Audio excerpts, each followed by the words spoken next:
শুক্রবার দিন জুমার দিন আসরের পরে ছোট্ট দোয়াটি 21 বার পড়ুন। চোখের পলকেই আপনার দোয়া কবুল হবে ইনশাআল্লাহ। আল্লাহর কাছে আপনি যা বলবেন, যা চাইবেন, আল্লাহ রাব্বুল আলামিন প্রতিটি দোয়া কবুল করবেন। কারণ জুমার দিন আসরের পরের সময় আল্লাহ তাআলা কারো দোয়া ফিরিয়ে দেন না। সম্মানিত দিনদার ইমানদার মুসলিম ভাই ও বোন, এই জুমার দিন হলো অত্যন্ত দামি দিন, অত্যন্ত শ্রেষ্ঠ দিন। মহান আল্লাহ রাব্বুল আলামিন এই জুমার দিনে আল্লাহ তাআলা অসংখ্য বান্দাদেরকে ক্ষমা করে দেন, অসংখ্য বান্দাদেরকে জাহান্নামের আগুন থেকে ক্ষমা করে দেন, অসংখ্য বান্দাদের তাকদীর পরিবর্তন করে দেন, মনের আশা পূরণ করেন। আল্লাহ রাব্বুল আলামিন এই জুমার দিনে আল্লাহ রাব্বুল আলামিন বান্দাদের দোয়া কবুল করে থাকেন। সুবহানাল্লাহি ওয়া বিহামদিহি। প্রিয় নবী সাল্লাল্লাহু আলাইহি ওয়াসাল্লাম বলেন, জুমার দিন হলো এতটাই দামি, সাইয়্যিদুল আইয়াম, সপ্তাহের শ্রেষ্ঠ দিন। প্রিয় নবী সাল্লাল্লাহু আলাইহি ওয়াসাল্লাম হাদিসের মধ্যে বলেন, সূর্যোদয়ের যত দিন আছে, সূর্য উঠে যত দিন আছে, সব থেকে দামি দিন হলো জুমার দিন। এই জুমার দিন হচ্ছে শ্রেষ্ঠ দিন। খুলিকা আদম আলাইহিস সালামকে এই জুমার দিনে সৃষ্টি করেছেন এবং আদম আলাইহিস সালামকে জান্নাতে প্রবেশ করিয়েছেন এই জুমার দিন। শুধু তাই নয়, জান্নাত থেকে বের করে দিয়েছেন এই জুমার দিন। অসংখ্য অগণিত নবী রসুলদেরকে পরীক্ষা করেছিলেন এই জুমার দিন, পরীক্ষার থেকে উত্তীর্ণ করেছিলেন এই জুমার দিন।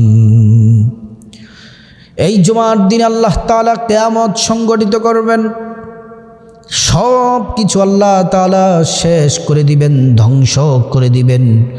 আল্লাহ তাআলা কোরআনুল কারীমে বলেন, ইযাস সামাউ ফাতারাত ওয়া ইযাল কাওয়াকিবু তাসারাত ওয়া ইযাল বিহারু ফুজ্জিরাত ওয়া ইযাল কুবুরু বুসিরাত। ইযাস সামাউ ফাতারাত, আসমানটা আল্লাহ রাব্বুল আলামিন ধ্বংস করে দিবেন, ভেঙ্গে ভেঙ্গে আসমান পড়ে যাবে। আসমানের ভিতরে যে তারকা আছে, নক্ষত্র আছে, সেগুলা বিক্ষিপ্তভাবে জমিনে ছড়িয়ে ছিটিয়ে পড়ে যাবে। ওয়া ইযাল বিহারু ফুজ্জিরাত, সমুদ্রের মধ্যে তরঙ্গ সৃষ্টি হবে, ঘূর্ণিঝড় সৃষ্টি হয়ে যাবে, মিঠা পানি নোনা পানি মিশে যাবে। আল্লাহ তাআলা সব সমুদ্রের পানি তরঙ্গ ঢেউয়ের মাধ্যমে সব শেষ করে দিবেন। ওয়া ইযাল কুবুরু বুসিরাত, এবং কবরের ছাদকে উন্মোচন করে দিবেন, উন্মুক্ত করে দিবেন, কবর ভিতর থেকে সব বের করে দিবেন। এই জুমার দিন আসলে, শুক্রবার দিন আসলে আপনার আল্লাহর সৃষ্টিগুলা ভয়ে কাঁপতে থাকে, আসমানের ফেরেশতারা ভয়ে কাঁপতে থাকে। কারণ এই জুমার দিনে আল্লাহ তাআলা কিয়ামত সংগঠিত করবেন। কোন শুক্রবার যে জুমার দিন, কোন জুমার দিন যে কিয়ামত সংগঠিত করবেন তো কেউ জানে না। এই জন্য ভয়ে কাঁপতে থাকে প্রতিটি জুমায়। প্রিয় দিনদার ইমানদার মুসলিম ভাই ও বোন, আল্লাহর নবী সাল্লাল্লাহু আলাইহি ওয়াসাল্লাম হাদিসের মধ্যে বলেন, সাহাবীরা আমার, জুমার দিন এমন একটি সময় আছে যে সময়টিতে দোয়া কবুল হয়, আশা করা যায়। দোয়া কবুল হয়, আশা করা যায়। সাহাবীরা বললেন, ইয়া রাসূলুল্লাহ, ইয়া হাবিবাল্লাহ, মায়ান নবীজি, জুমার দিন কোন সময়টিতে দোয়া কবুল হয়, আশা করা যায়? প্রিয় নবী সাল্লাল্লাহু আলাইহি ওয়াসাল্লাম বলেন, বাদাল আসরি ইলা গুয়ুবাতিশ শামস, আসরের পর থেকে মাগরিব পর্যন্ত এই সময়টা অনেক দামি, মূল্যবান। ওই সময়ে যদি তোমরা হাত তুলে আল্লাহর কাছে যা চাইবে, যা বলবে, আল্লাহ তোমাদেরকে তাই দিবে। সুবহানাল্লাহি ওয়া বিহামদিহি। এজন্য আসরের নামাজের পরে এই ছোট্ট দোয়াটি 21 বার পড়বেন। অবশ্যই শুধু আসরের নামাজ পড়তে হবে এমনটা বিষয় নয়। 5 ওয়াক্ত নামাজ আল্লাহ ফরজ করেছেন, অবশ্যই 5 ওয়াক্ত নামাজ দৈনিক পড়তে হবে। পুরুষ যারা জামাতের সাথে নামাজ পড়তে হবে, আর মহিলা মা বোনেরা বাসার মধ্যে নামাজ পড়তে হবে। 5 ওয়াক্ত নামাজ আল্লাহ রাব্বুল আলামিন ফরজ করেছেন। প্রিয় দিনদার ইমানদার মুসলিম ভাই ও বোন, নামাজ পড়ার আগে পবিত্র হওয়া লাগবে, পবিত্র হওয়া লাগবে।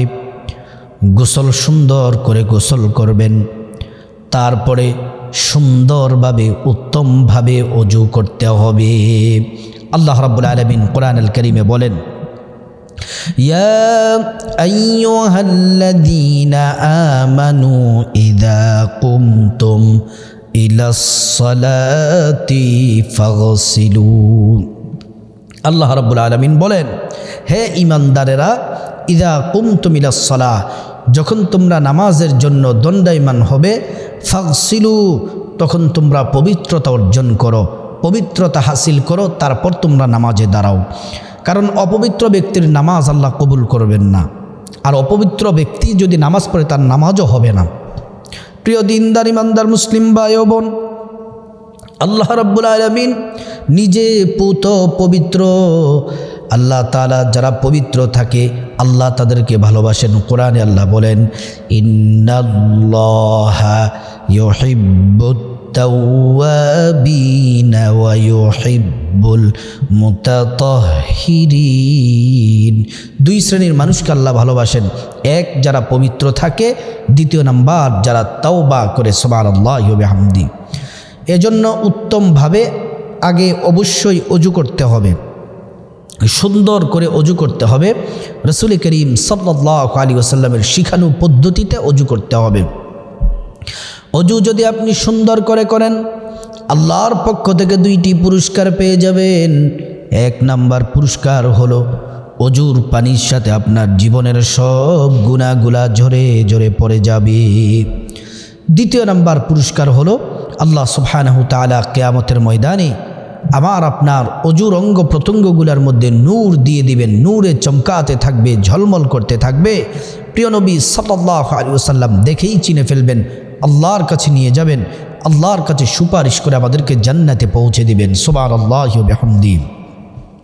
প্রিয় দিনদার ইমানদার মুসলিম ভাই বোন, ওযু যদি শেষ হয়ে যায় অবশ্যই কালিমায়ে শাহাদাত পড়বেন। যখনই ওযু করবেন, ওযু শেষ হয়ে গেলে কালিমায়ে শাহাদাত পড়বেন। আশহাদু আল্লা ইলাহা ইল্লাল্লাহু ওয়াহদাহু লা শারীকা লাহু ওয়া আশহাদু আন্না মুহাম্মাদান আবদুহু ওয়া রাসূলুহু। কালিমায়ে শাহাদাত পড়লে কি হবে?